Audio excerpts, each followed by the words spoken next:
The phone rang and rang. The sinking feeling in his stomach started to grow. Then he decided to check the website, and it was no longer there.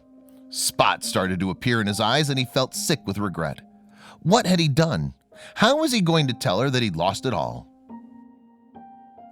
Before we begin, make sure to smash that like button, subscribe to our channel, and click the notification bell for more amazing videos.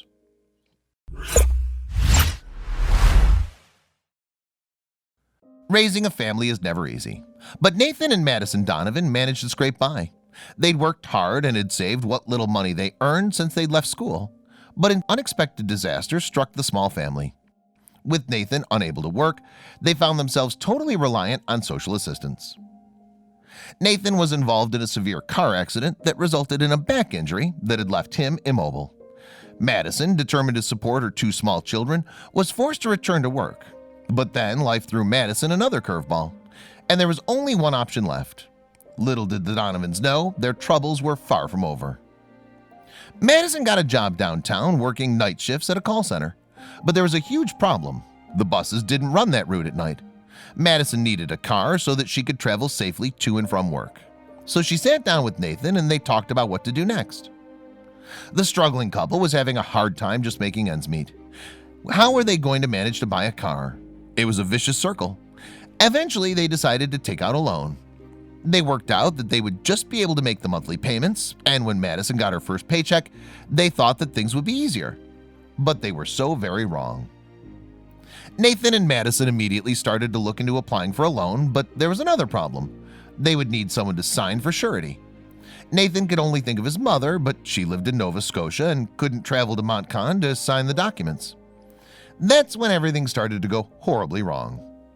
With Nathan's mother unable to travel, the couple decided to go through an intermediary company. There, on the first page of Google, they found what they thought was the answer to their prayers. It was a loan company called East Liberty Finance Group, and they appeared to be based in New York. They never dreamed that this company would be less than honest in their dealings.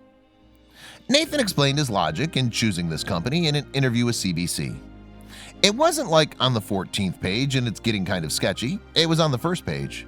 They had licensing numbers, their tax numbers, they sent us the loan papers, and we were able to sign them online, like digitally sign them. Nathan checked the company's website and thought that it looked very legit. Shortly after he'd filled out the paperwork, he received a confirmation that the loan had been approved and that the money would be transferred into his account within 6 hours. The hours passed and there was still no transfer. Nathan called the company to see what the holdup was. They then told him that he was required to provide a further $600 as further collateral and also purchase loan insurance. The transfer of $600 needed to be made through Western Union to a bank account in Ontario, Canada. Nathan thought this was strange, but he knew he needed to get the loan. His family depended on it. Thinking that the company was just following protocol, Nathan transferred the family's last $600. Just after clicking send, he thought about it. Slowly it dawned on him that he'd just been scammed, and his heart plummeted.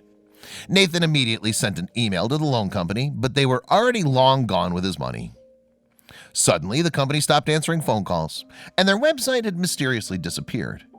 Embarrassed, Nathan called the Better Business Bureau, RCMP, and the fraud division at Western Union to report the scam.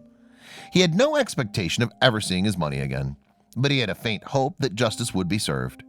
He had no idea that his story was about to catch the attention of one particular man. When Denis LeBlanc of Dieppe and his wife happened to hear about the Donovan story on a radio talk show, they immediately thought of the VW Volkswagen Jetta that they'd been struggling to sell. The asking price had been $3,700, but the offers they'd received so far had been far below that. The LeBlancs decided that they may as well give the car away for free. Then they heard Nathan's story. LeBlanc discussed donating the car with his wife, and that's what they decided when they could do without the money. So they contacted the talk show and managed to get the Donovans' address. Thanks to the generous couple, Nathan and Madison awoke to a new car in their driveway. But they're not the only ones to fall prey to internet loan scams. Nathan was unaware that advance fees are illegal in Canada. Peter Morehouse, the CEO and president of the Better Business Bureau in Atlantic Canada, advises that if an online lender ever asks for advance fees or extra collateral, that they're scammers. The fact that that was the structure of this arrangement, that's what distinguishes it as a scam, he explained. Morehouse added that it's unfortunate that scammers tend to target people who really can't afford to lose their money. I think you have to be a special sort of evil to target people who really can't afford to be scammed in the first place. David Shipley, CEO of Buceron Security and cybersecurity expert, has some advice to avoid falling prey to online scams. Shipley said that desperate families need help to avoid the same situation as the Donovans. Nathan added that after the incident, he couldn't afford to feed his family. I almost walked out of Sobeys the other day with 2 loaves of bread, and I turned around and went back. I can't walk away with 2 loaves of bread, you know what I mean? But other people can just take everything you have. But how do the scammers get away with it? RCMP Corporal Lieutenant Lemieux from New Brunswick explains that there are countless websites online that are created for the sole purpose of scamming people. It's almost impossible to monitor all these websites, and when the funds are transferred overseas, there's very little chance of getting it back. But the people applying for loans aren't the only victims. Lemieux added that there's always a middleman involved. This person will collect the money that's sent to Western Union in Canada, but this person is often a victim as well and will have no idea what the money's for.